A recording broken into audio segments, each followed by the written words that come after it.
మీద ప్రత్యేక శాసనసభ సమావేశాలు పెట్టి చర్చించడానికి మీరు సిద్ధంగా ఉన్నారా? వీళ్ళ వ్యవహారం ఇట్లుంటే సరిగ్గా మొదటి రోజు బీఆర్ఎస్ వాళ్ళు మాట్లాడిన ప్రెస్ మీట్ కాగితాలు తీసుకొని వచ్చి బీజేపీ వాళ్ళు మాట్లాడుతారు. పొల్లు ఓకుట హరీష్ రావు మాట్లాడిన తెల్లారి కిషన్ రెడ్డి మాట్లాడతాడు అదే భాష. అదే వాళ్ళ ఇద్దరి భాషలో, భావంలో, ఆలోచన విధానంలో ఏమీ తేడా లేదు. ఇద్దరు కలిసి అక్కసెల్లగక్తురు కాంగ్రెస్ పార్టీ మీద.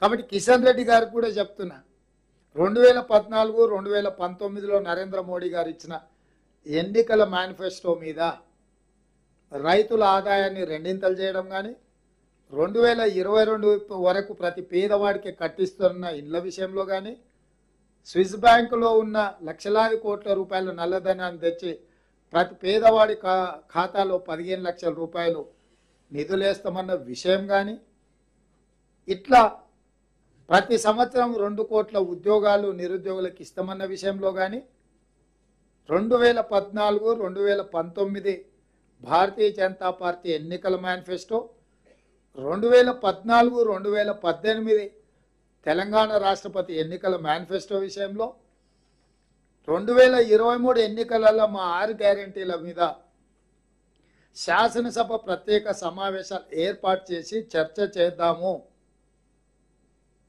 మీరు సిద్ధంగా ఉన్నారా? కిషన్ రెడ్డి గారు, మీరు గతంలో కేంద్ర మంత్రిగా మీరు బాధ్యత తీసుకున్న తర్వాత చంద్రశేఖరరావు గారు అపాయింట్మెంట్ అడిగితే ఇవ్వలేదు, నన్ను అభినందించలేదని మీరు తెగ బాధపడిపోయారు. కొత్త ప్రభుత్వం ఏర్పడి 75 రోజుల పైచిలుకైంది. నేనే మిమ్మల్ని మాట్లాడడానికి ప్రయత్నం చేసిన, సమస్యలు ఏమనుంటే కలుద్దామన్న. ఈరోజు వరకు కనీసము ఈ ప్రభుత్వాన్ని ప్రజా సమస్యల మీద ఏదన్నా ఒక అంశం మీద ఎప్పుడైనా కలిసిండ్రా మీరు? కేంద్ర ప్రభుత్వం దగ్గరికి మేము ఇన్నిసార్లు వెళ్ళి రాష్ట్రంలో ఉండే సమస్యల మీద ప్రధానమంత్రికి, హోంమంత్రికి, ఇతర శాఖల మంత్రులను కలిసి రాజకీయాలకు అతీతంగా కేంద్ర ప్రభుత్వం, రాష్ట్ర ప్రభుత్వం సహకరించుకోవాలని సమస్యల మీద నివేదికలు తీసుకెళ్లి కేంద్ర ప్రభుత్వానికి మేము ఇచ్చినాం. మీరెందుకు ఏదైనా ఒక సమస్య విషయంలో కానీ, తెలంగాణ అభివృద్ధి విషయంలో కానీ ఎందుకు రాష్ట్ర ప్రభుత్వానికి సహకరించాలన్న ఆలోచన మీకు లేదు కిషన్ రెడ్డి గారు? మూడోసారి నరేంద్ర మోడీ గారిని ప్రధానమంత్రిని చేయాలంటారు. ఏం చేస్తారా? రైతులను గాలి చంపుతారా? ఆయన అట్లా చచ్చిపోయారు. రైతు వ్యతిరేక నల్ల చట్టాలు తీసుకొచ్చి ఢిల్లీ సరిహద్దులో 16 నెలలు 750 మంది చచ్చిపోయారు. ఇవాళ మళ్ళీ అదే రైతులు ఏమడిగినారు మిమ్మల్ని? పండించిన పంటకు కనీస మద్దతు ధర అడిగారు. అంతకు మించి ఏమన్నా అడిగిర్రా? ఏం అడగలే కదా. మోడీ గారి కుర్చీ ఏమన్నా అడిగిన వాళ్ళు లేదు కదా.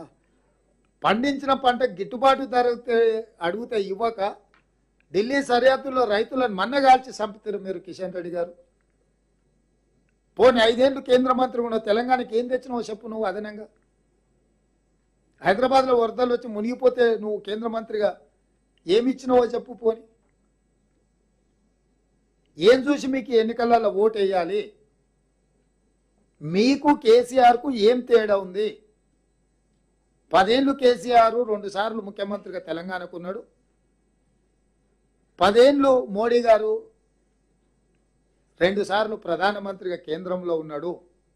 మీరిద్దరు కలిసి తెలంగాణ ప్రజల్ని ఏదో రకంగా మోసం చేసిన వాళ్ళే, నష్టం చేసిన వాళ్ళే.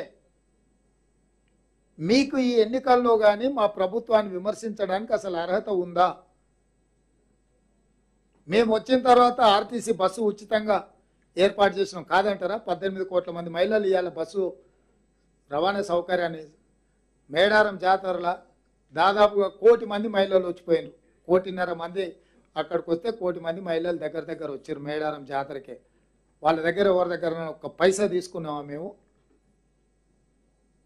రాజీవ్ ఆరోగ్యశ్రీ కింద 10 లక్షల రూపాయలు వాళ్ళ వైద్య ఖర్చులకు మేము ఇస్తున్నాం. రేపు సాయంత్రం 5 గంటలకు మేము 500 రూపాయలకు సిలిండరు, ప్రతి పేదవాడి ఇంటికి 200 యూనిట్ల ఉచిత కరెంటు కార్యక్రమాన్ని మేము ప్రారంభిస్తున్నాం. రమ్మని ఆహ్వానించిన మిమ్మల్ని అందరినీ ఎందుకు మొహం చాటేస్తున్నారు? అంటే ఈరోజు ఈ రాష్ట్రంలో వీళ్ళిద్దరికి బాధ్యత లేదు, బరువు లేదు. బాధ్యత బరువు లేకుండా ఏదో ఒకటి మాట్లాడుకుంటా ప్రజల్ని మభ్యపెట్టే ప్రయత్నం చేస్తుండ్రు.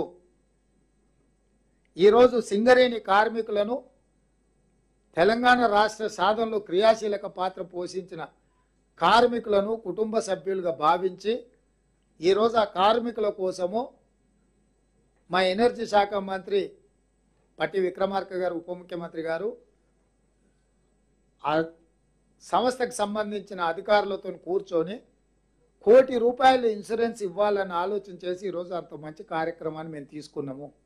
ఇంత మంచి కార్యక్రమాన్ని తీసుకున్నప్పుడు కూడా మీకు అభినందించాలన్న ఆలోచన రావడం లేదంటే మీ ఇద్దరికి రాజకీయ స్వార్థమే తప్ప, ఎన్నికల్లో గెలవాలన్న దురాశ తప్ప మీకు ఏమైనా విచక్షణ ఉన్నదా అని కాంగ్రెస్ పార్టీ మిమ్మల్ని అడుగుతుంది. అందుకే ఈరోజు ఈ తెలంగాణ రాష్ట్రం